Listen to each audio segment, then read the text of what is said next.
Welcome to பார்வதியம்மாச்சி சமையல். இன்றைக்கி நம்ம பார்க்க போகிற ரெசிபி என்னென்னா, ஒரு அருமையான அசைவ சுவையிலே செய்யக்கூடிய ஒரு முருங்கைக்கீரை குழம்பு ரெசிபி தான். இது புளிக்குழம்பாக செய்யாமல் வித்தியாசமாக நம்ம செய்யும்பொழுது டேஸ்ட் ரொம்ப நல்லாயிருக்கும். சாதத்தோடு பிசைஞ்சு சாப்பிடும்போது இது முருங்கைக்கீரை சேர்த்துருக்குன்னு சொன்னால் யாருமே நம்ப மாட்டாங்க. அந்த மாதிரி டேஸ்ட்டு நாக்கில் நிற்கும். வாங்க வீடியோக்குள்ளே போவோம். இந்த ரெசிபி எப்படி செய்யுதுன்னு பார்ப்போம். இதுக்கு முதல்ல ஒரு மிக்ஸி ஜார் எடுத்துகிட்டு ஒரு 10லேருந்து 15 பல் பூண்டு சேர்த்துக்கோங்க. நல்லா ஒரு பெரிய சைஸ் வெங்காயமாக பொடி பொடியாக நறுக்கி சேர்த்துக்கோங்க.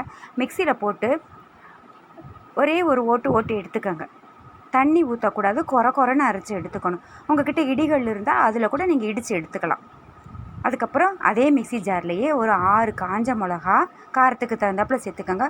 ஒரு பெரிய டேபிள் ஸ்பூன் அளவுக்கு ஜீரகம், கொஞ்சம் கருவேப்பிலை, கொஞ்சோண்டு தேங்காய் சில்லு பொடி பொடியாக நறுக்கி சேர்த்துக்கோங்க. இந்த 4ஐயும் நல்லா தண்ணி விட்டு வலுவலுன்னு அரைச்சிக்கோங்க. அரைச்சிட்டு ஒரு கடாயில் நல்லா 2 டேபிள் ஸ்பூன் அளவுக்கு எண்ணெய் சேர்த்துக்கோங்க. நல்லெண்ணெய் ஊற்றி கூட நீங்கள் செஞ்சுக்கலாம். நல்லெண்ணெய் ஊற்றி செய்யும்போது ரொம்ப டேஸ்ட் ரொம்ப நல்லாயிருக்கும். ஒரு 1/4 ஸ்பூன் அளவுக்கு கடுகு உளுந்தம் பருப்பு சேர்த்துக்கோங்க. சேர்த்துட்டு நம்ம அரைச்சி வச்சுருக்கோம் பார்த்தீங்களா, பூண்டும் வெங்காயமும், அந்த விழுதை இடித்து வச்சுருக்கோம்ல அதை சேர்த்துக்கோங்க. அதை சேர்த்துட்டு அந்த பூண்டோட வாசனை போகிற அளவுக்கு நல்லா வதக்கி எடுத்துருங்க. வதக்கி எடுத்துட்டு நம்ம மிக்ஸி ஜாரில் ஏற்கனவே நம்ம அரைச்சி வச்சுருக்கோம் பார்த்தீங்களா மசாலா, அதையும் சேர்த்துக்கோங்க. தக்காளி ஒன்று சேர்த்துக்கோங்க. பொடி பொடியாக நறுக்கி தக்காளியை சேர்த்துக்கோங்க. தக்காளி நல்லா, ஒரு தக்காளி போதும். ரொம்ப தக்காளி பெரிய தக்காளியாக இருந்தால் அரை தக்காளி கூட நீங்கள் சேர்த்துக்கலாம். ரொம்ப புளிப்பு ஏறிடுச்சுன்னா குழம்பு டேஸ்ட்டு மாறிடும். நல்லா தக்காளி நல்லா மசிஞ்சு கொடுத்தோன்னே நம்ம அரைச்சி வச்ச பேஸ்ட்டை அதில் சேர்த்துக்கோங்க. சேர்த்துட்டு அதையும் நல்லா லேசாக வதக்கிடுங்க. மிக்ஸி ஜாரில் லேசாக தண்ணி விட்டு அலசி ஊற்றிக்கோங்க.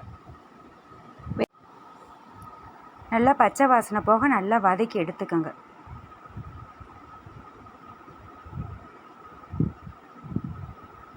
ஏன்னா ஜீரகம் கருவேப்பிலையெல்லாம் நம்ம சேர்த்துருக்கோம்ல, லேசாக பச்சை வாசனை போக நல்லா வதக்கிடுங்க. இதில் நம்ம சேர்த்துருக்கிற பொருட்கள் எல்லாமே ஹெல்த்தியானது. ஏற்கனவே ஜீரகம் உடம்புக்கு நல்லது, கருவேப்பிலையும் நம்ம சேர்த்துருக்கோம், பூண்டும் உடம்புக்கு நல்லது. அதோடு சேர்த்து முருங்கைக்கீரையும்.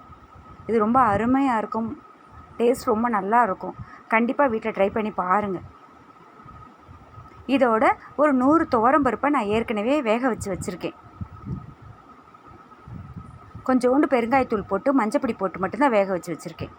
அதையும் சேர்த்து கலந்துக்கங்க. இது நம்ம நல்லா தாராளமாக 4 பேர் ஊற்றி சாப்பிட்ற மாதிரி இந்த குழம்பு.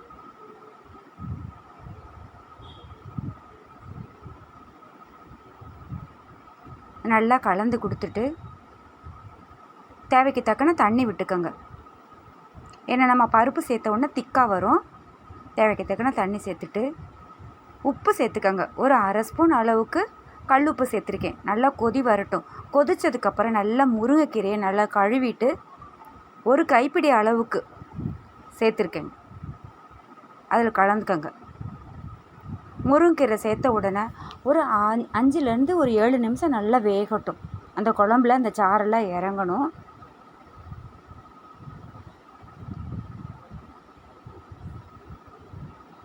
நல்லா கொதி வந்த உடனே ஒரு 7 நிமிஷம் சிம்மில் வச்சு விட்ருங்க. சிம்மில் வச்சிங்கன்னா அந்த பார்த்தீங்களா எவ்வளோ அழகாக வெந்துருச்சு. கீரை நல்லா சீக்கிரம் வேகக்கூடியது. ஒரு 5 நிமிஷம் வெந்துச்சுன்னா அருமையான முருங்கைக்கீரை குழம்பு தயாராகிடுச்சு. கண்டிப்பாக நீங்கள் வீட்டில் ட்ரை பண்ணி பாருங்கள். இது சுட சுட சாதத்தோடு போட்டு சாப்பிட்றதுக்கு அருமையாக இருக்கும். இந்த வீடியோ உங்களுக்கு பிடிச்சிருக்குன்னா லைக் பண்ணுங்கள், ஷேர் பண்ணுங்கள், சப்ஸ்கிரைப் பண்ணுங்கள். மறக்காமல் பெல் ஐக்கானை கிளிக் பண்ணுங்கள். தேங்க்யூ.